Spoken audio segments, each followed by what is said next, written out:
Over 50 years ago, Entebbe Airport was the scene of one of the world's most daring military rescue operations, as the Israeli commandos rescued more than 100 hostages.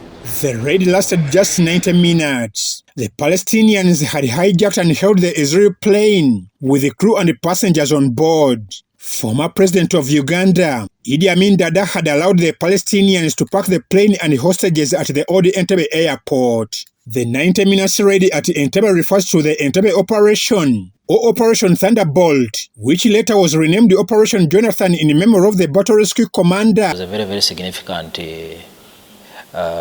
achievement. Of course, some 3 hostages died here, and the overall commander of the operation, Colonel Yoni Netanyahu, plus the lady who was in Mulago Hospital. Over 5 decades since the rescue mission, 3 of the former hostages visited Uganda to pray and honor the late Shea Gross, Zippy Gonen Cohen, and Benny Davidson, who were aged 6, 8, and 13 years respectively at the time, visited the preserved hall of the rescue mission. Their visit serves as a poignant reminder of a historic event. Hard to explain, you know, when you go back after 50 years and I just see myself again as 8 years old. I go back to be a child again, and the most important thing for me to come here was just to say goodbye to my father. That was the purpose of the whole trip for me. The bullet marks still embedded in the walls of the preserved hall at the old airport terminal stands as a silent reminder of the fierce gun battle that unfolded nearly 54 years ago. It threw me back 50 years like that. In a split of a second, even the smell. You know, smell is a very, very strong memory. Much more than taste and much more than other things, even more than the eyes. And the entering this room and looking, you know, at the results of the gunfight that was here, you know, we were not part of the gunfight. We were lying on the floor with shots running all over here, so it immediately threw me back to those long minutes. I don't believe that in our days the army, any army, can do something like this.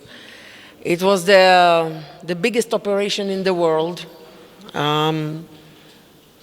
I don't know if you can do it nowadays, but I do want the young generations to learn about what the Israeli soldiers did. You know, they rescued their life. Zippy Cohen, whose father Paco Cohen was shot at and later died in Kenya. The dramatic rescue came rushing back. For me, it's very difficult because my father was killed right here. So for me, I feel like a child again to say goodbye to my father, because I saw him the last time it was here, and then never again. They could not hold the tyrants of Idi Amin's army men. However, they commended the professionalism and good conduct of the UPDF army. Very, very frankly and very, very openly, we're surrounded by Ugandan soldiers. And I should have been feeling quite terror to being surrounded again by Ugandan soldiers. Okay? I'm not. I feel very, very comfortable.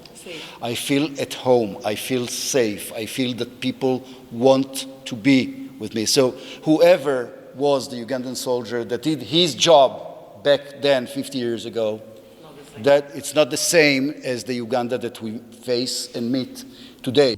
The trio lit candles in memory of the lost souls at the old terminal of Entebbe International Airport. The acting director of Defense Public Information, Colonel Chris Magezi, shared about the significance of their return to Uganda. I have a strong historical relation with Israel and the people of Israel.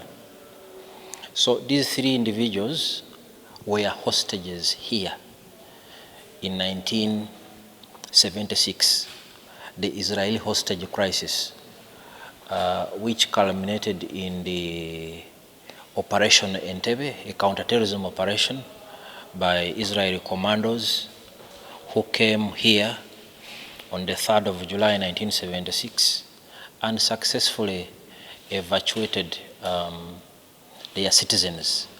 By far, one of the most successful counterterrorism operations in modern military history. The trio depart for Israel tomorrow. I'm Ivan Joko and Mike Bakabulindi for UBC.